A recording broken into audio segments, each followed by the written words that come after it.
Good morning. Good morning. Hello. Hello. Good afternoon. Good afternoon.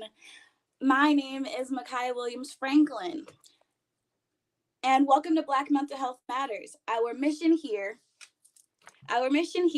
is to encourage open dialogue and mental health in Black communities. I am your host, Mekaya Williams Franklin, and today we have Dr. Tanisha Freeman Foster discussing the treatment discussing holistic treatment, wellness, and racial healing. And this is your co-host, Itiyopiya Ewart. Hi, Ethiopia Ewart here. I'll be co-hosting. Nice to see y'all.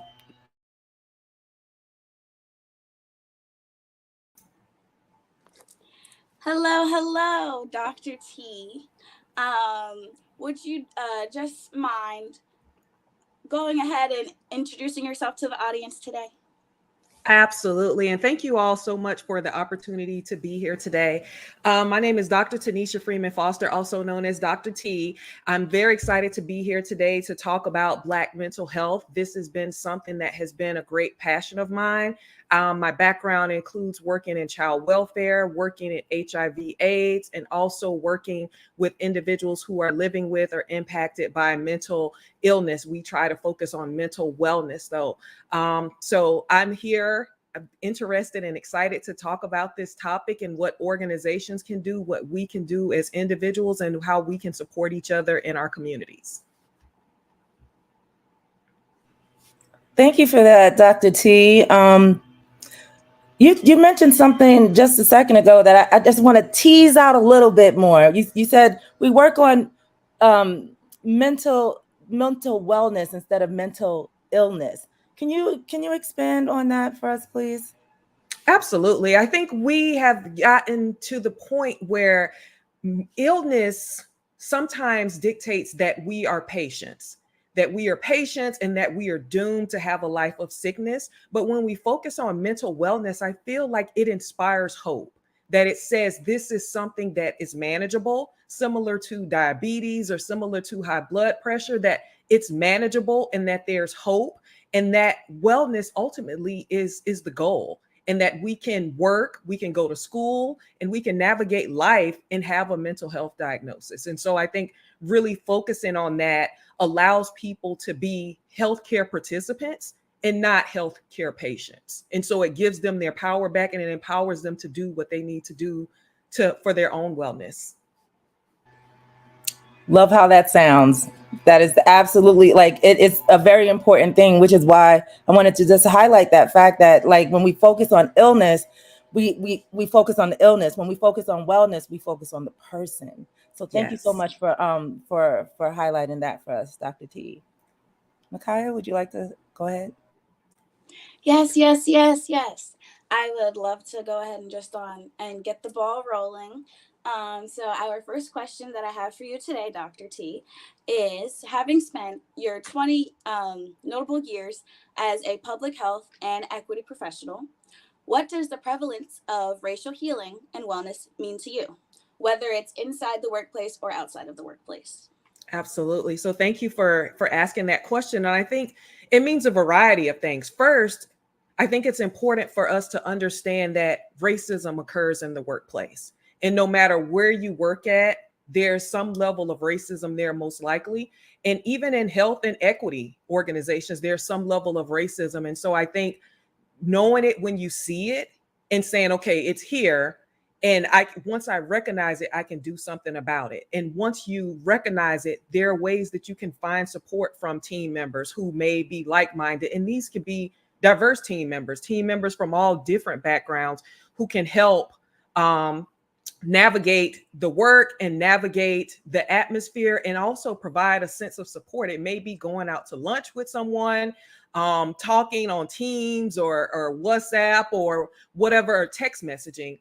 I think also inside the workplace, it's if you don't have that, there are so many professional organizations and groups that you can join that have lunch break talks and things like that. I think outside of work, it's important for us to find a space where we can just be And for me, that's Zumba, that's going to weight training, that's swim lessons, just doing a variety of things, reading and learning about how other people are navigating it. And sometimes just watching something funny on YouTube or on Netflix or something like that. But really taking time to take care of yourself. I think that's the overall goal.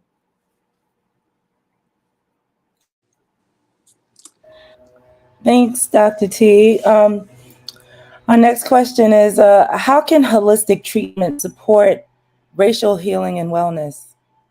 That's a great question. Thank you, Ethiopia.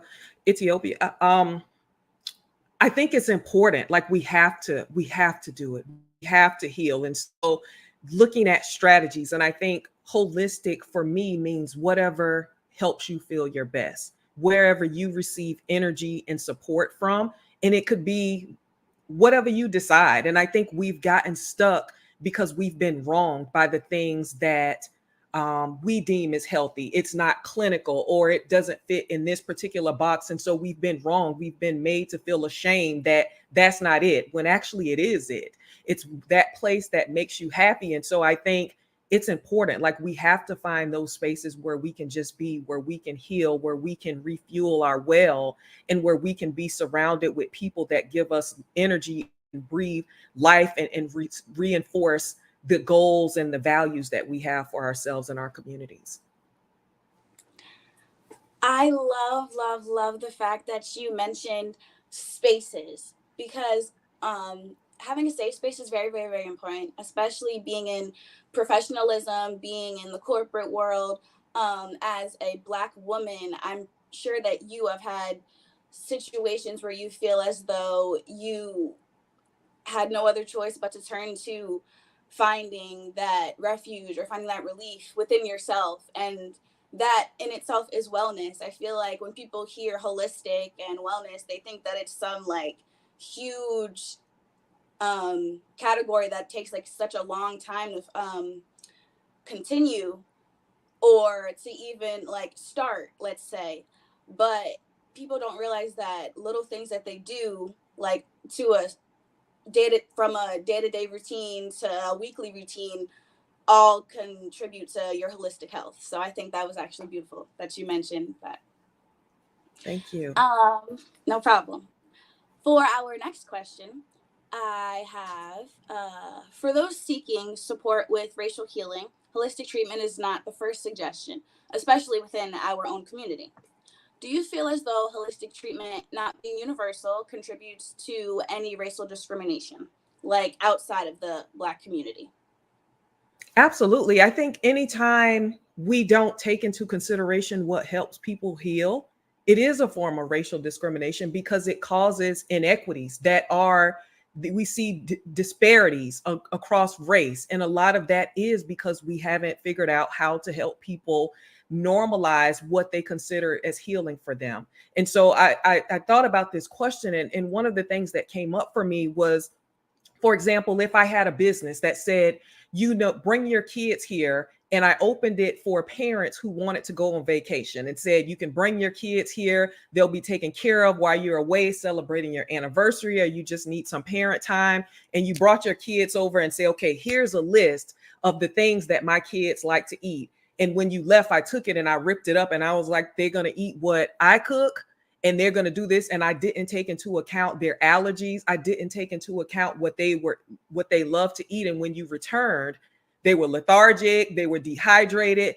and they were hurt, or they needed to go to the emergency room. And that's what we do to people when we don't take into account what helps them heal. When we say, as a professional, I went to school and I've learned how to do this, and let me tell you what you need. And in the meantime, people are suffering, and we see it. We see it in the numbers. We see it in the numbers of people who are being impacted, who are being disabled and on disability because of mental health, because of their mental health, when they could be thriving and living productive and better lives. But because we refuse to give them what they need, and we say we're the experts, and let me tell you how this goes, and it's not working for people, and those same allergies are existing in sickness, and we stand by and don't do anything, and then we call it resilience. So now I've given you things that you're allergic to and you didn't die, you lived, you are resilient. And it's like, no, you are wrong. And so we need to do better by that. You know, the only thing I can say over here right now is hallelujah. Say it again for the people in the back. Literally. Say it again. And you know, just kind of highlighting the fact that the medical institution is also wrought with racial discrimination as well. Like Literally the from the textbooks, initial point. yeah, the Mm-hmm. textbooks, you know, nothing addresses an implicit bias. Even, you know, as the recent studies have shown, like you have the medical students who are still in this idea that Black people can tolerate more pain, that Black Right. people's Exactly. skin is thicker than other people's skin, and like those things haven't even been addressed yet. You know, it's like a laying on a liberal application of that mindset onto Black folks in a way to try to, you know, heal them. I can go down a Absolutely. rabbit hole with this, but I'd like to tie it into our next question, which is like when we think about the fact that for Black people in the diaspora, right, facing racial discrimination is a constant thing, right? Mm-hmm. Like I tell people, I'm like, I can't say that there's any space, maybe out, you know, even in my home, because if I'm watching television, you know, Yes. like things can come into our home that Yeah. I do not have, where there's going to be aggressive Eurocentric ideology pushed on me, and discrimination. So in those moments, what can we do that can contribute to our racial healing and overall wellness? Absolutely. That's a great question. And I think it's all of the little things that we think are not, or it doesn't matter, it matters. And so even in the morning, like just getting up, like I have a whole bunch of playlists with hundreds of songs, getting up and listening to whether it's gospel music, whether it's R&B, whatever makes me feel good and whatever I feel like listening to, and listening to that when I get up. And so it's not just about the playlist, it's about me and us as a community and as individuals being intentional about what we put into our body. So I'm not going to get up and listen to the radio or listen to the news and listen to all the bad things that have happened, especially to people who look like me. I'm going to control it. I have a playlist. I'm going directly to my playlist and I determine how my day is going to start. Also, on my computer, when I log onto my computer, I have a website that I have made as my homepage and it just has good news.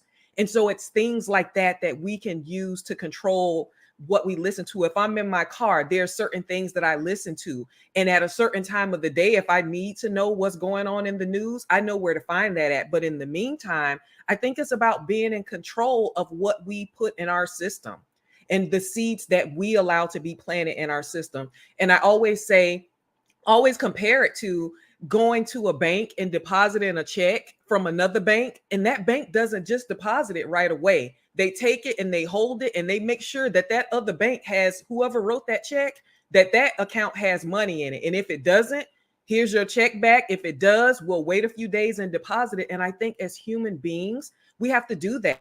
We can't allow people to just speak words into us or deposit media into us. It's like, no, I hear you and I'm going to hold this. And if I feel like it fulfills me, I will allow it to be planted in my garden. And otherwise, like, you can take that back. And I think we have to be as intentional as possible in the things that we have control over and making sure that there are things that feed us and that fertilize our soil and not plant poison and roots. And I think there's a lot of things that we can do to control that, and a lot of environments that we can surround ourselves in to nourish and fertilize us versus poisoning us. Wow, that was so inspiring. I was actually sitting here rushing to take notes as you were speaking because I really love how you connected to something that you do like day to day, like just sitting in your car and you have an app on your phone that just gives you words of affirmation. I actually do that as well.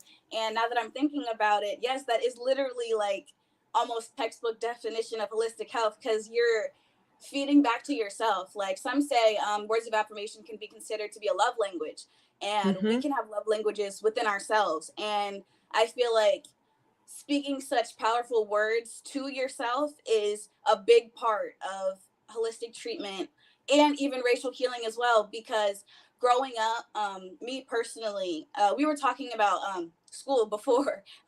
Me growing up, I grew up in a very diverse school, like from grade school, and my college is a little diverse as well, even though I do attend an HBCU.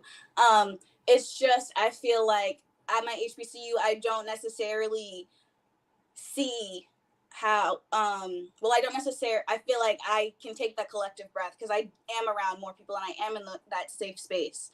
Mm-hmm. And speaking of that safe space, it's like we all enjoy the same things. Like we enjoy the same culture, the same art, the same music, which again is another thing that you were talking about. Just listening to whatever music helps you feel how you should feel when you are at your highest self. I just really, really enjoy that too, because a while ago I posted something on TikTok about how I conduct this mirror magic kind of thing.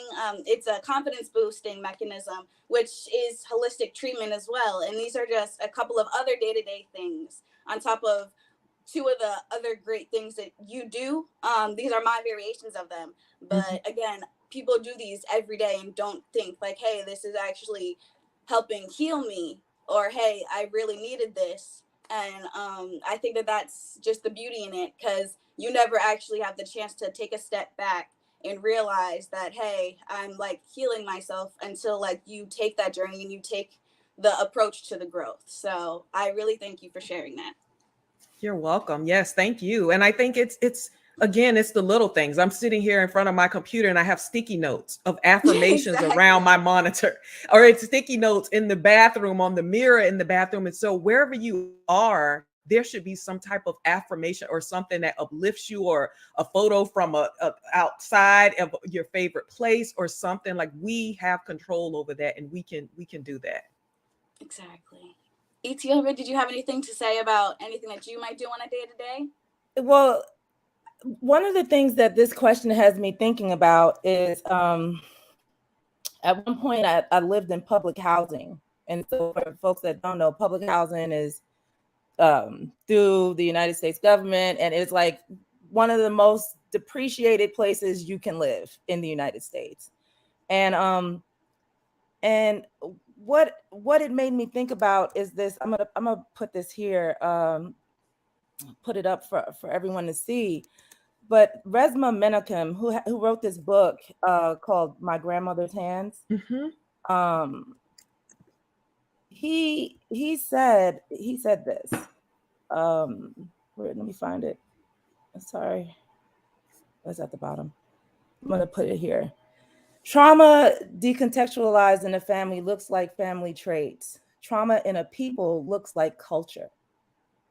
And so, what I was thinking about as you were speaking, Dr. T, is like, what about the folks who say, well, this behavior, me yelling or me, drinking, or, me doing things that are not necessarily beneficial to my wellness, this is just what we do. This is my culture. And how can that, like, in that respect, how do you get to a place of like, all right, well, I'm gonna move towards affirmation instead of waking up in the morning, having a couple of sips, smoking a blunt, and being on I, IG. You know what I'm saying? Like, Yeah.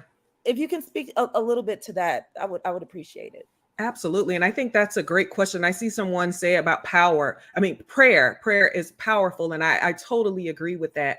I would say sometimes we do what we do because we don't know better. And I think when we know better, we do better. And so sometimes it is people coming and saying, no, no, no, no, that's not the way. And we've normalized things that we do because that's all that we know, until someone comes along and say, you know what, like listening to the news in the morning, that's depressing, but I listen to music, like maybe you try this. And it's like, whoa, that did make me feel good. But sometimes we don't know. And I think we get stuck in thinking that people know better. And I've seen people in their 30s and 40s and 50s and 60s who did not know better. And we have to reteach each other, and we have to relearn it and know that the things that we have normalized, that they may be going on in our family, but they come from somewhere. And where did they come from? And who put that, who inserted that and made that okay? Because most of the time that was not us, because we did not come from that. We most of the time we did not come from that. That is not our form of healing. It is something that has been forced upon us. It is something that we see over and over again on ratchet TV. And we just have to be careful. Like, that is not our story. It may be told by people that look like us, but why? Who's profiting off of it, and who's benefiting from it? And is that something that's making us well, or is it something that's making us sick? And being very mindful of that, and knowing and challenging it. Like, okay, where did this come from? When did we start like cursing at each other and like putting each other down? And is that really helpful? Like, it may feel good, but does it really feel good? Or have we been taught that it feels good and that it's okay? But there are other ways of communicating. There are other ways of living. There's other ways of thriving, and that's not it. And I think once we know better and we're able to do better, that we reach back, or we reach to the side, or we reach forward, and we teach other people, and we build our own source of healing, and we retell our story. Because unfortunately, these things that are being told, that's not our story. Thank you for sharing and speaking to that, Dr. T. That's important. Yes, that is very important. It kind of reminds me of my freshman year. We were to read, I had this course called Freshman Seminar with my professor, Janae Carpenter. I attend Bowie State University. So within our freshman seminar class, we were assigned these journals. And in these journals, we were said to practice mindfulness. And there were there were multiple different categories of mindfulness. So like each week we would have a different prompt that was due. And these really, really, really helped me in times when I felt as though I couldn't just listen to music to feel better, or at times where I felt like I couldn't just go exercise to burn off some steam. Mm-hmm. Because I felt as though documenting it, I felt as though documenting how I felt was prominent. So times that I can come back, I can reflect. And with that being said, some people don't document all the time what they're feeling, whether it's a video, whether it's a picture of them crying, whether it's just writing down a quick diary entry. And I feel as though over time, people people have not necessarily taken into consideration how that can contribute to like your overall growth and like your physical health as well. So when we speak about holistic health, it's not only like what's up here, it's also like what's in here. Mm-hmm. So with that being said, like none of us are brain doctors or none of us are cardiologists, but in doing specific things, such as like if you have like insomnia or something like or something of that nature, or you just have trouble falling asleep at night, like even as early as preparing for your rest by starting your day early and then being in bed early, like getting the little ambiance of getting like your teacup, like you said before, and just like setting yourself up for your night's rest. That's holistic treatment in itself as well. So I just wanted to go ahead and add that example too. Absolutely. And our next question is holistic treatment is dated back ages, like we were just talking about. People have been doing stuff to make them feel better since the dawn of time.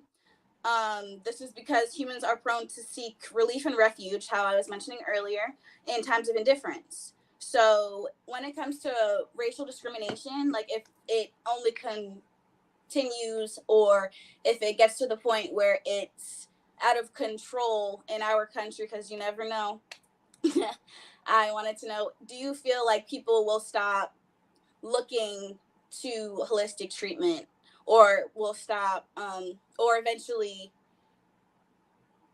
do you think that their belief could shift, or anything of that nature? Yes, that's a good question. And I think we have to. I think we have to look at holistic treatment. I think if we as human beings want to survive, we have to look at holistic treatment. There are other things, and not saying that mental health treatment and taking medication is not something that's positive, because we know it works for many people and we know that that's a positive thing. In addition to that, it has to be something that people want to do, that's something that again refills their well, that they are engaging in. And so holistic treatment is important, and we like to call it, I've termed it as innovative wellness strategies. And so we sometimes we label them, oh, that's a non-traditional approach, and it's like, whose tradition are we talking about? Because in mine, like, this is like secondhand, like this is like automatic, like I get up, I pray, I listen to these songs, I do this. And so I think the labels are what prevent us from being able to place value on those approaches, that these are the things that make us well. And I think if we want to survive and we want to thrive as human beings, we have to lean into those things that make us well, and we have to advocate for them. If you're seeing a therapist or you're going to a mental health treatment facility and they are not culturally and emotionally engaging with you, you have to advocate for yourself. You have to advocate for those individuals. And it may be that you come together and you create your own mental wellness strategies, or you have something in a barbershop or a hair salon. But I think that we won't survive if we don't. Like, it is imperative that holistic health,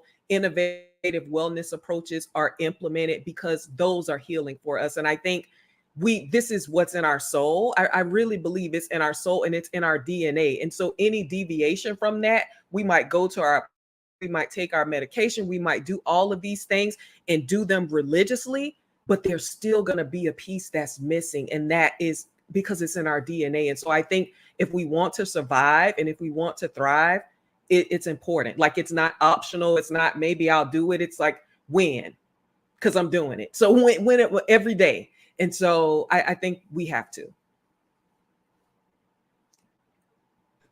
Dr. T, I love how you spoke to the fact that like holistic treatment is what we've been doing.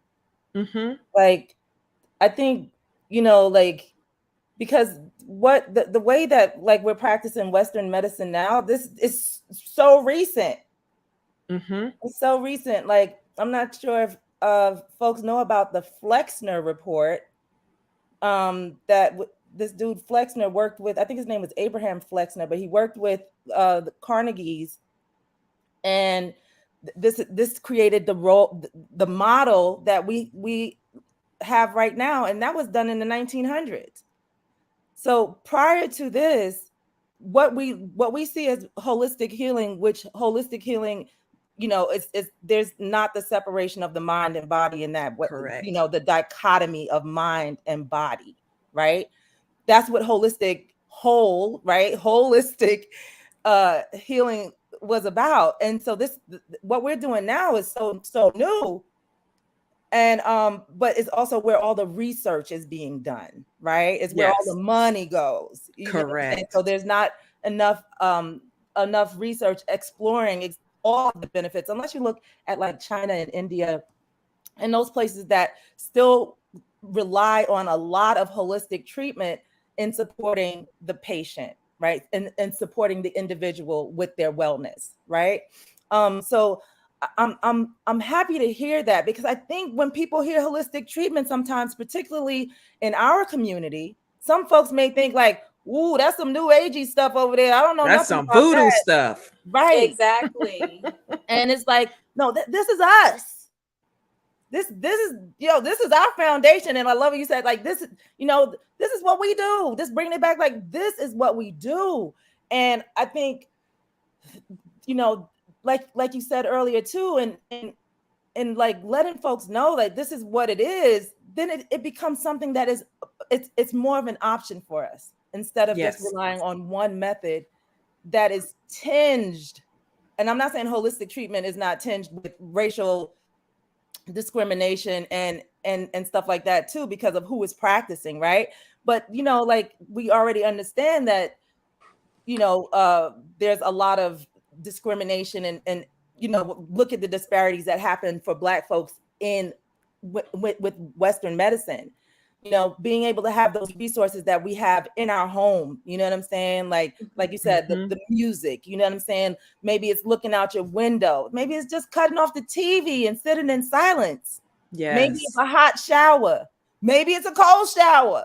You know Yes. what I'm saying? Exactly. It's the things that we have that are readily available to us, that can help to get us in a way of exploration, exploring our feelings, exploring, how we really feel inside, mentally and physically. So I do appreciate you speaking to that. Can I just add something to that too? Yeah, go for it. One of the things I think also is getting back to ourselves, getting back to our childlike self, where we explored things and we were not phased by being othered or phased by people thinking like that's wrong.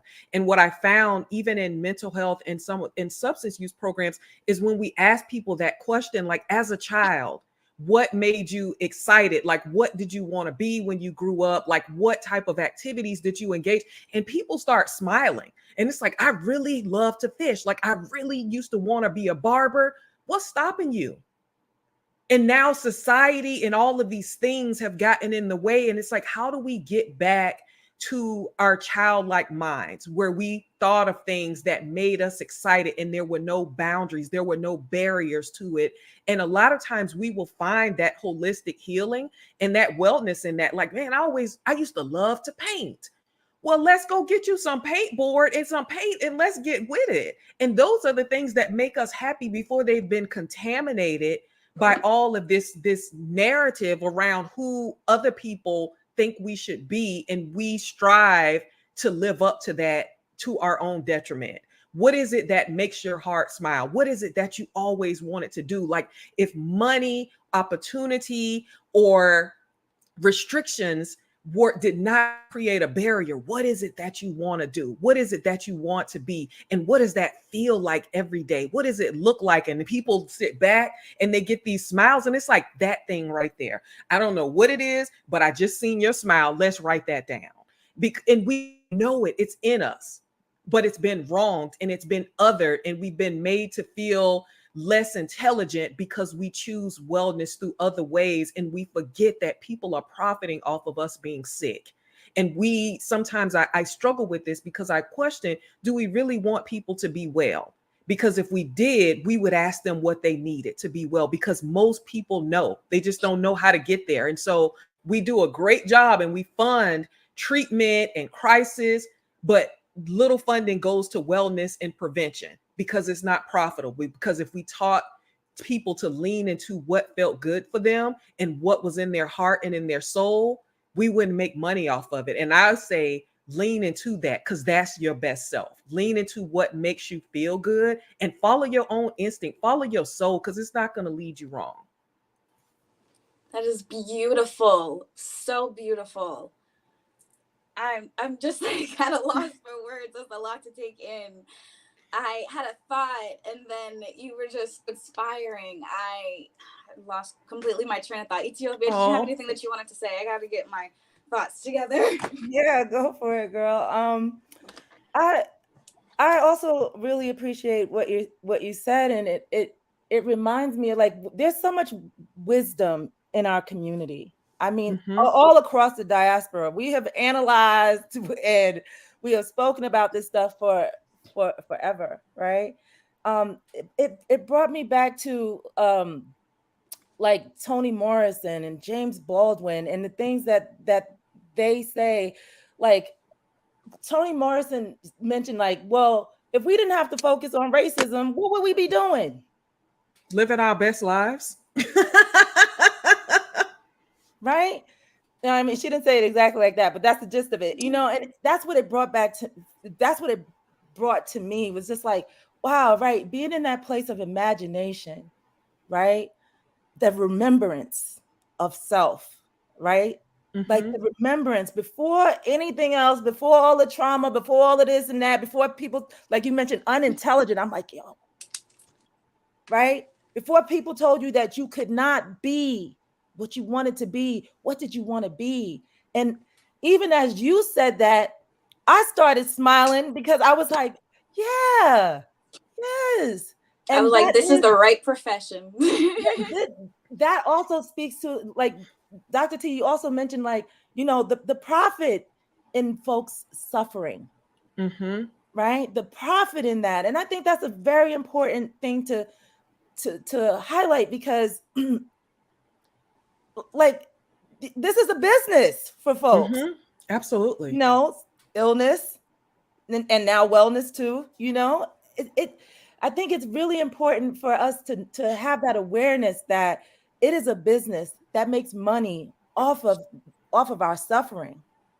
Yes. We are. And and for us, it is important for us to, like, reconnect with self. Mm-hmm. And that's what I got from what you said, Dr. T. Go ahead, Mekaya. Yes, yes, literally. What I was going to say was my thought before. You were talking about, like, Ethiopia just brought it up. We live in a country where our healthcare system is along the same lines as our, like, governmental system.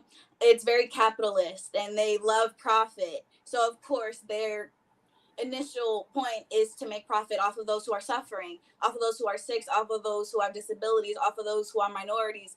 It's always a cash cow, cash cow, cash cow. But then outside of the US, it's like our dollar isn't worth anything. Mm-hmm. So it's like, is this even genuinely, like, are you detrimenting these people's lives on purpose for, like, is it even worth it? Like, you do, like, your people should be your number one, your citizens should be your number one. We live in a democracy. You want to hear the voices from the people, but the voices are being drowned out by the dollar signs and all the change. So it's just, me being 20 years old and you having 20 years under your belt in your profession is just very humbling for me, because I feel like you as an individual, and even because you should really go into motivational speaking, I honestly, Oh, thank you. and no, it's fine.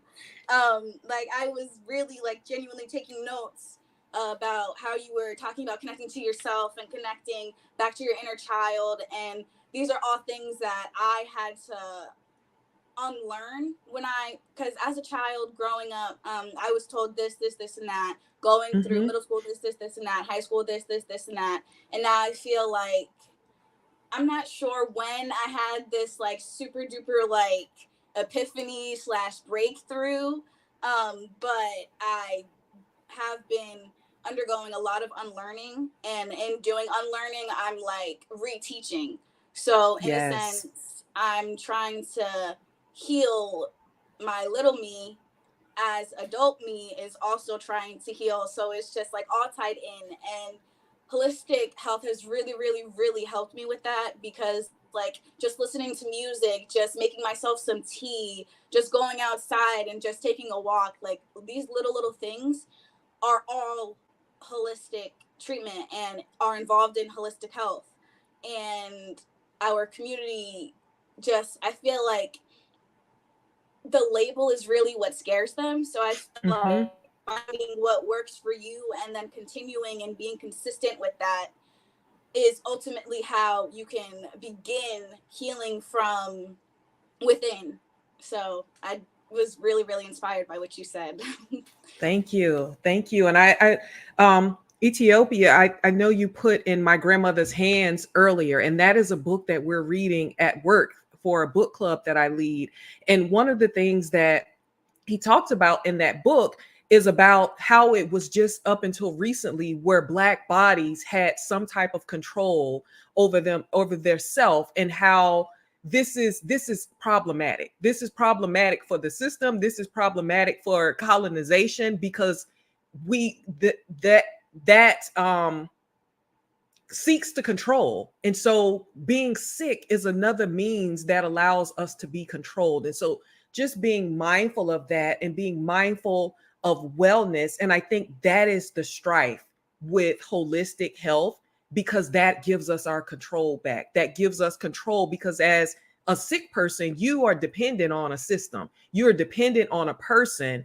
And people not only benefit from that financially, but they benefit by being able to control. And so we have to take that control back. And whether, even if we're sick, there are things that we can do to help ourselves be well. And so really, I think leaning into who we are and who we were born as and what our ancestors did to be well, we have to be very strategic about that. And I think also, I love what you said, Mekaya, about learning and unlearning and reteaching, and that message, how it filters down to our parents of like, oh, you want to be an artist?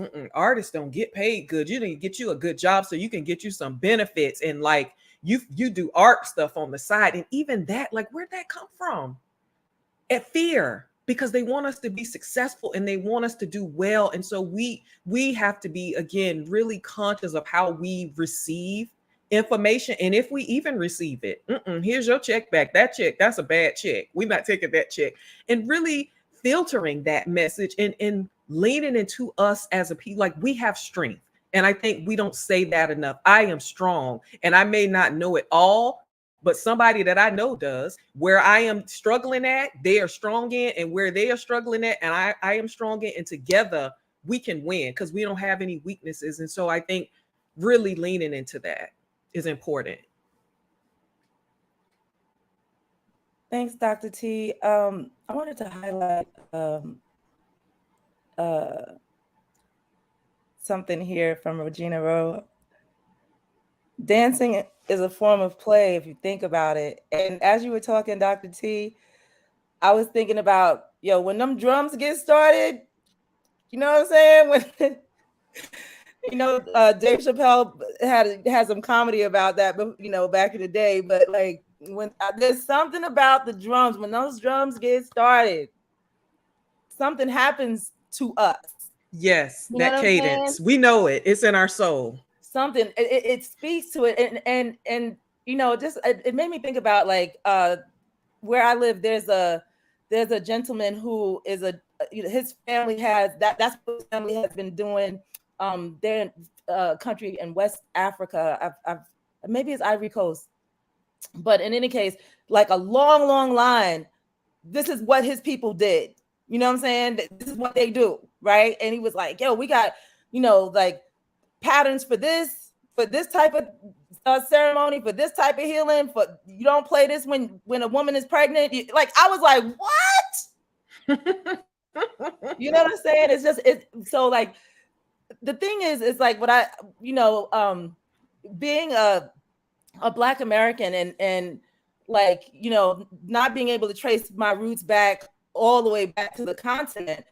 It's like I'm in this place of like I don't really know what my people did, but I do feel it. Yes. When those drums come around, you know what I'm saying? So I think that that's important too for us to like. We've been taught that our like our ancestors are slaves. Well, in the United States, right? If you in the United States and you're Black and you're not a recent transplant from another country to the United States, if Black American, y'all ain't come from nothing. Y'all was just some slaves. Right. We still have heritage. I feel like we still have heritage. We are just like, I don't know, because I feel like, so at my school we have different we have all different type of Black people from all different diasporas. So we have like the Caribbean people, we have people who are citizens of Africa. We also have Black Americans, and I'm a Black American. So and I grew up in the suburbs, so it's like I literally am almost like always in between the like whitewash conversation and the I'm too black for this conversation. So I feel like me being put in those I feel like me growing up where I grew up, I definitely benefited because my mother, it wasn't lost for us to know that we were black. Like my mother always Mm-hmm. knew. She was like, yeah, we're going to church, we're going to our black church, you have beautiful black hair, you have beautiful black skin, beautiful melanin, even when we were in places that were predominantly white. And for that I am really, really, really thankful for my mother, for because if she didn't instill those, I don't want to say characteristics, but if she didn't instill those ideas and identifiers in me and my siblings from a young age, I feel as though my confidence growing up where I grew up definitely would have been shattered. I definitely would have felt like I didn't belong. But whenever I do get around my people, I feel it. Like it just feels like generational. Like you were talking about, like the drums. Like when I Mm-hmm. hear like a certain like strum of a like guitar, I want to wind my hips. It's like just so much, and I genuinely just think that that's so like it's like an unspoken type of, I'm sorry, I'm at a loss for words. It's No, just yes, like it's good. I'm so sorry. It's like an unspoken cultural, I'm at a loss for words. I'm so sorry. It's just It's a like this connection. It's the yes, yes, connection. yes, Yes. connection between us black folk, definitely. Yes. And I think I love this conversation because I think we have to challenge the narrative. I refuse to be a part of anything that calls my ancestors slaves. Like they were kings, queens, princes, prince, innovators, hardworking, all of the above, who were stolen and captured and enslaved. And I don't know, but most people, if you're doing some type of business transaction, it works out. So you're not stealing people, because I think first saying that they were slaves makes it seem like they were ignorant, they were uncivilized, and we needed to teach them and we helped these people have a better life. No, no, we helped you have a better life. And these were inventors. There's so many inventions that we use today that we were unable to patent as Black people, that were created by our ancestors. And who goes and steals someone who needs to be trained and taught? You stole us because we brought assets. We were of value. And so remembering that, like, who you wouldn't have taken us to come and so you could teach us. We taught you. We invented things that help make life better. And so there is value there. And so no one can tell me that my people are ignorant and uncivilized and unlearned. We are quite just the opposite. We have built so many things in this country. We have established so many inventions and so many things that we use today.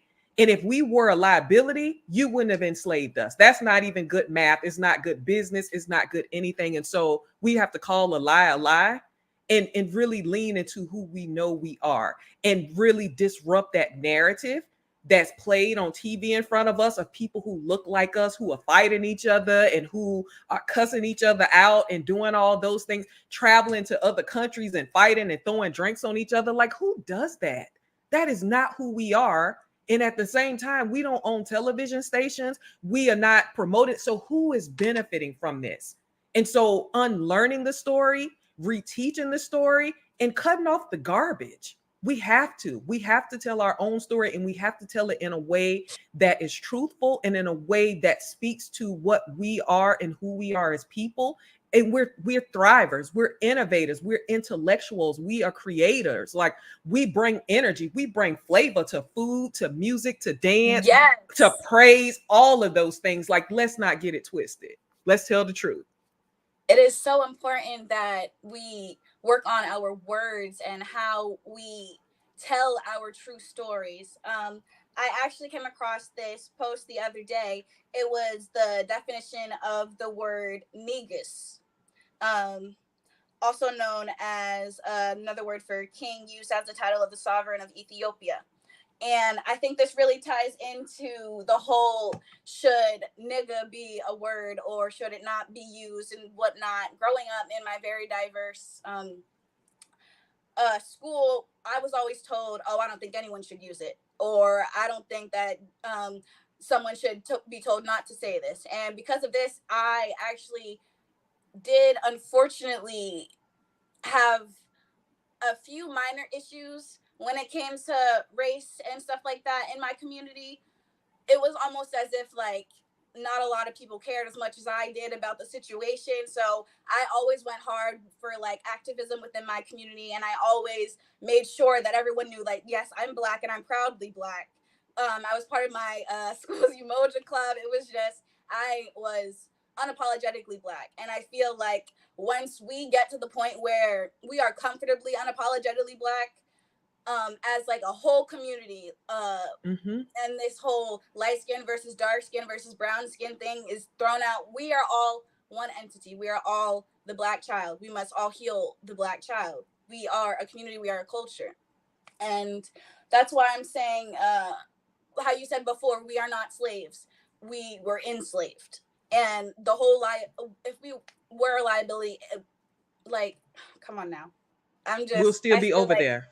exactly. It's just so funny how we as Black people are considered a minority, well, but not really anymore.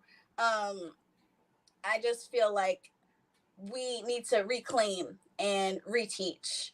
And we can do that by taking back control, by holistically applying anything to help our wellness. Because at the end of the day, our healthcare system's number one priority is not to help heal and support the Black woman or the Black man ever. And that's Absolutely. what's really disgusting about it, which is why I'm glad that we have for so long been involved with holistic treatment. Absolutely. And I think we have to keep in mind that there is power in division, and it's not ours. We lose. Every time we divide, we lose. And so when we say light skin versus dark skin, that there's a division, and now we can't come together because we're so divided emotionally around something that's just trivial. Rich versus poor. I have private insurance, you have Medicaid. You live in this zip code, you live on the north side, we live on the south side. And whose hierarchy is this? Like and who is benefiting from that? Because it's not us. And so we again have to take back the narrative. Like we are a community. Whether you live on the north side, the south side, and the north of the South Pole, you are my sister, you are my brother. And how do we bring that together and stop allowing people to divide? We Christian, you Muslim, you older, you younger, you can't come over here. You wearing that, we don't wear that. Like, stop it. There's power in that, and it's not ours. In fact, we lose it every time we divide.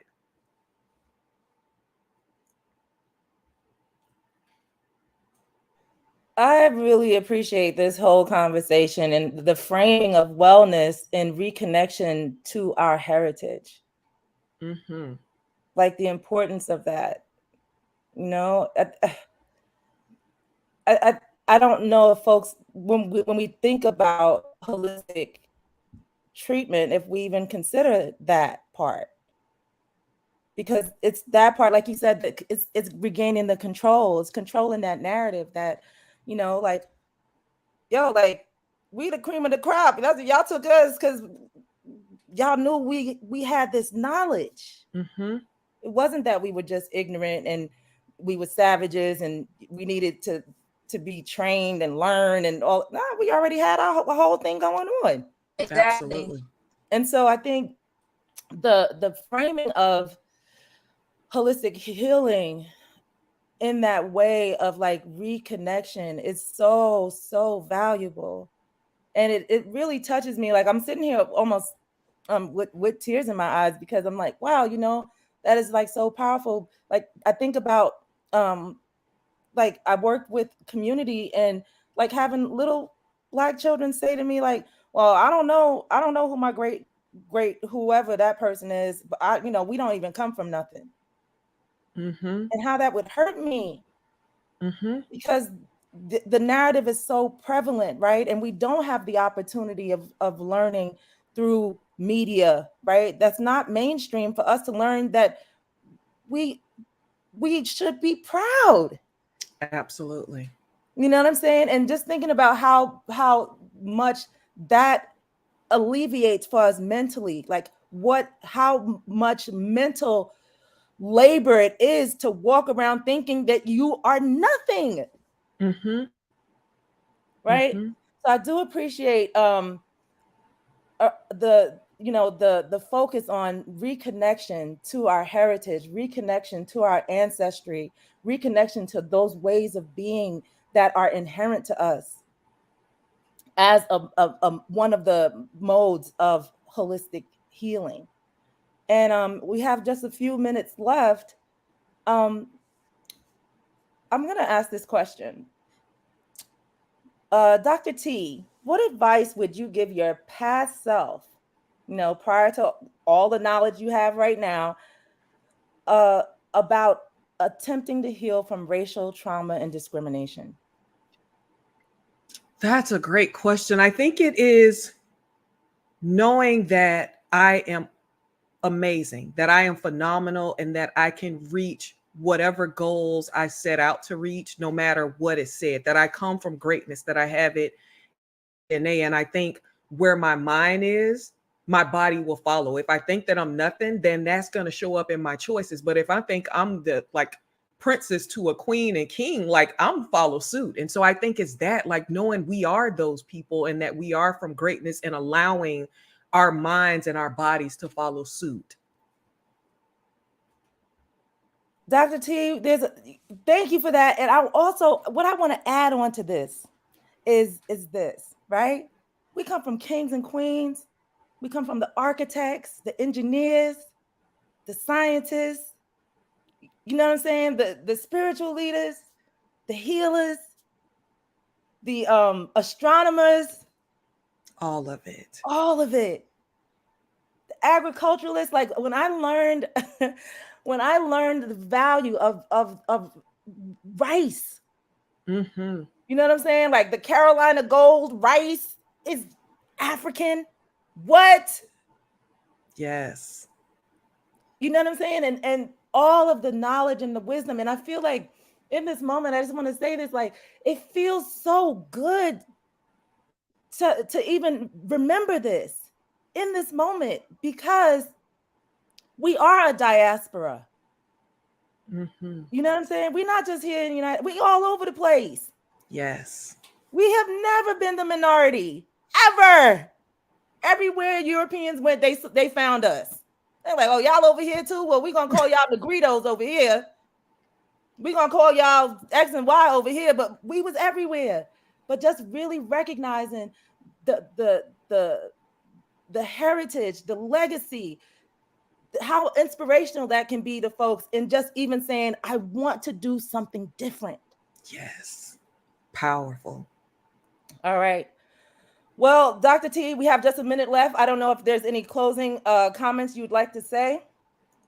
I would just say that we need to remember that healing is within us, that they're holistic and all of these things are just labels. Like lean into what's inside of you, who you want to be, how you can be your best self, how you can live your best life. We each have that in our bodies, and we have the ability to do it. We are smart, we are phenomenal, and we can do it together and as a collective. That was beautiful. Thank you so much for sharing that. And thank you so much for being our guest today. Thank you all so much for the opportunity. This has been phenomenal. We could have talked about this for hours and For days. So this is hours. exciting. Exactly. Yes, thanks to our audience, the folks tuning in from all over the world. Thank you so Again, my much. Your name is support does not Etiyopiya. go unnoted. Oh, I'm sorry. Again, my name is Etiyopiya Ewart, and I'm Mekaya Williams Franklin. and this has And been. I'm sorry. Go ahead, Dr. T. nope, you go ahead. No, I'm closing the show. So, and we had today Dr. Tanisha Freeman Foster with her wise, powerful self on here talking about Thank you all. holistic healing. Thank you for checking us out. You've been watching Black Mental Health Matters, and we'll see you next time. Thank you. All right. Bye.